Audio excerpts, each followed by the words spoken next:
ఉప్పా లక్ష్మణ్ గారు ఒక్క నిమిషం ఆగండి. లక్ష్మణ్ గారు మీతో కంక్లూడ్ చేస్తాను. సరే, మొత్తానికి ఒక టాపిక్ అయితే ఇంకో టాపిక్ లో తీసుకెళ్తున్నారు. ఎందుకు ఇది బిగిన్ అయింది? రాజధాని అమరావతి.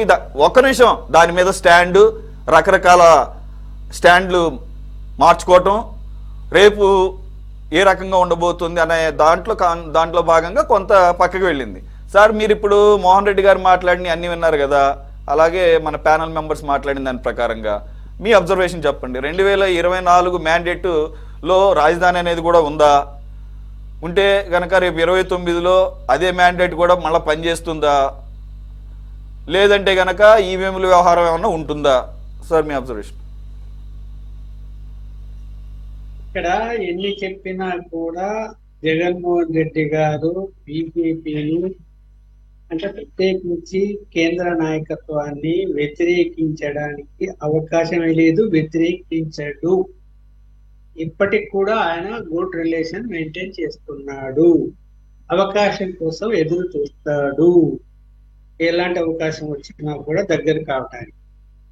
ఇక్కడ ఈవీఎంలు అన్నది సరే, ఇక్కడ ఓడిపోయిన తర్వాత ఏదో ఒకటి చెప్పాలి కాబట్టి అన్ని రాజకీయ పార్టీలు, నేను జగన్మోహన్ రెడ్డి ఒక్కరని కాదు, అందరు కూడా దేశంలో కాంగ్రెస్ పార్టీతో సహా ఓడిపోయినప్పుడు ఈవీఎంల మీద, ఎలక్షన్ కమిషన్ మీద నిందలేయడం తప్ప ఎవరు నిరూపించలేకపోయారు ఈ రోజు వరకు.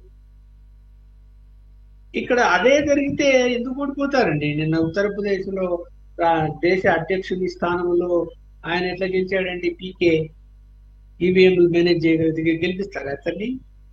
కాబట్టి ఇక్కడ అదంతా రాజకీయ ఆరోపణలు తప్ప వాస్తవాలు ఏం కనపడవు.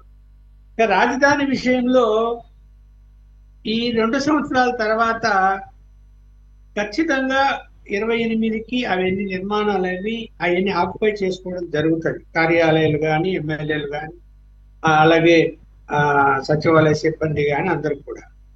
అంటే ఖచ్చితంగా ఒక పట్టణం లాగా, అక్కడ ఒక చిన్న నగరం లాగా ఏర్పడుతుంది. పార్లమెంటు అయిపోయిన తీర్మానం. కాకపోతే ఇంకా దాన్ని విస్తరించేటువంటి పనిని కూడా చేపట్టడానికి సిఆర్డిఏ వర్కౌట్ చేస్తున్నదని నాకు సమాచారం. సో సిఆర్డిఏ ఏ రోజైనా క్యాబినెట్ ముందు పెట్టచ్చు, దాన్ని విస్తరించి. ఎందుకంటే ఆల్రెడీ చంద్రబాబు నాయుడు గారు గుంటూరు అటు విజయవాడ తీసుకుంటామన్నారు, జరుగుతుంది అది కూడా అని అనుకుంటున్నారు. ఈలో 28లో ఇంకా జగన్మోహన్ రెడ్డి గారు ఒకవేళ అంటున్నారు, పొరపాటును కూడా అంటున్నారు, అధికారంలోకి వచ్చాడు అంటున్నారు, ఏం చేయగలుగుతాడు? బీజేపీ పట్టుదలతో ఆ యొక్క అమరావతిని ఏర్పాటు చేస్తూ నిధులు ఇస్తూ అన్ని విధాలుగా కేంద్ర కార్యాలయాలను తరలిస్తూ బ్యాంకులను తరలిస్తూ 100% సపోర్ట్ అక్కడ మనకు కనిపిస్తుంటే, జగన్మోహన్ రెడ్డి గారు వచ్చి రేపు పొద్దున ఒకవేళ కేంద్రంలో బీజేపీ ప్రభుత్వం రాకుండా ఇక్కడ జగన్మోహన్ రెడ్డి గారు వస్తే ఏమైనా ప్లేట్ ఫిరాయిస్తాడేమో కానీ, మళ్ళీ కేంద్రంలో బీజేపీ అధికారం లేకే వస్తే జై అమరావతి అని ఆయన అనక తప్పదు. దాంట్లో ఏ సందేహం లేదు నాకైతే. ఇక్కడ మావిగన్ అనేది చెప్పుకున్నాడు. నేనైతే ఏం చెప్తున్నానంటే, ఇంకా ఒక పెద్ద నగరంగా, ఒక 60-70 లక్షల జనాభా గల నగరంగా మొత్తం గుంటూరు, తర్వాత విజయవాడ పక్కన ఉన్నటువంటి కొత్త జిల్లా అన్ని కలిపి మచిలీపట్నం వరకు తీసుకొని పోర్టు రాజధాని పరిధిలోకి తీసుకొస్తే, పోర్టు కూడా రాజధాని పరిధిలో ఉంది అని అనిపించుకున్నప్పుడు ఖచ్చితంగా ఎక్స్పోర్ట్ ఇంపోర్ట్ పెరుగుతుంది. దాన్ని దృష్టిలో పెట్టుకుని అది అక్కడి వరకు తీసుకెళ్ళచ్చు, లిమిట్. అది మాట నిలబడతాడు.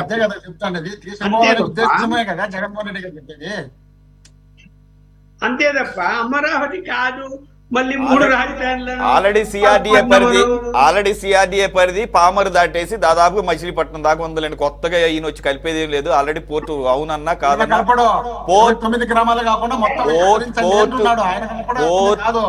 Not only see port, airport, every port will be part and parcel of the Amaravati capital. అది అక్కడ విజిబుల్ గా కనపడుతుంది. సార్, కంక్లూడ్ చేసేయండి సార్. లక్ష్మణ్ గారు ప్లీజ్. ఉంటుంది. ఇప్పుడు జగన్మోహన్ రెడ్డి గారు వచ్చినా కూడా ఒకవేళ అంటున్నారు 2 సార్లు 3 సార్లు. నాకైతే మళ్ళీ వస్తాడని నమ్మకం లేదు. వస్తాడు అనుకుందాము, వచ్చినా కూడా ఆయన చేయగలిగింది ఏంటంటే ఆ మచిలీపట్నం పోర్టు వరకు తీసుకెళ్లి దాన్ని కలిపేసి ఇదంతా పెద్ద రాజధానిగా తెచ్చేస్తాను, అభివృద్ధి చేస్తానని చెప్తాడు తప్ప, లేదు విశాఖపట్నంలో ఇల్లు కట్టుకుంటా అక్కడ నేను ఎక్కడ ఉంటే అక్కడ అదే రాజధాని అవుతుంది, లేకపోతే మళ్ళీ ఆ ఆ 3 రాజధానుల మాటలు అవన్నీ ఏమి ఉండవు. ఇంకా అది సర్దుబాటు చేసుకున్నాడు, ఆయన కూడా అర్థమైపోయింది. మావి గారు దానికి ముందే చెప్పినాడు కదా, మళ్ళీ మధ్యలో ఎందుకు వచ్చేది ఇంకా 3 సంవత్సరాలు. అంటే చోరీ చేస్తున్నారు. క్రెడిట్ చోరీ, అలవాటు పడిపోయారు క్రెడిట్ చోరీ మీరు. 371 కిలోమీటర్ల వరకు సిఆర్డీ పరిధి విస్తరించింది. ఆల్రెడీ మచిలీపట్నం దగ్గర ఉన్న పెడన వరకు అమరావతి రాజధాని అనేది విస్తరించింది. 370 కిలోమీటర్లకు గ్రామాలకే కాదు, 150,000 మంది జనాభాకే కాదు, 50 లక్షల మంది జనాభాకు సరే మోహన్ రెడ్డి గారు, కాదు. సరే మోహన్ రెడ్డి మాట్లాడే మోహన్ రెడ్డి గారు,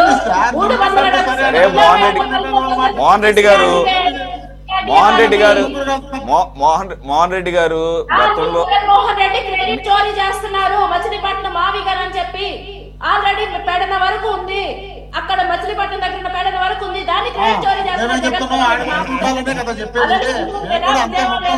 సరే ఒక పని చేయండి. సరే సార్ ఒక్క నిమిషం అమరావతిని అఫీషియల్ క్యాపిటల్ గా గనక ఇప్పుడు గుర్తించినట్లుగా కంటిన్యూ అయితే వీళ్ళది క్రెడిట్ లేదు, మీ మీద ఆధారపడుతూ సెంట్రల్ గవర్నమెంట్ అసలు మీరు లేకపోతే అసలు ప్రభుత్వమే ఏర్పాటు చేయలేనటువంటి పరిస్థితి వచ్చి మీరు ఏ రకమైన డెసిషన్ తీసుకున్నా కేంద్రం ఆమోదించి అక్కడ కూడా చట్టాన్ని మార్చుకొని అమరావతి ప్లేస్లో మావి కనుక ఏమన్నా మీరు మార్చగలిగితే అప్పుడు క్రెడిట్ మీరు తీసుకోండి. అప్పటి వరకు కూడా ఎవరి క్రెడిట్ వాళ్ళది. Let's wind up this debate right now. Thank you very much for joining.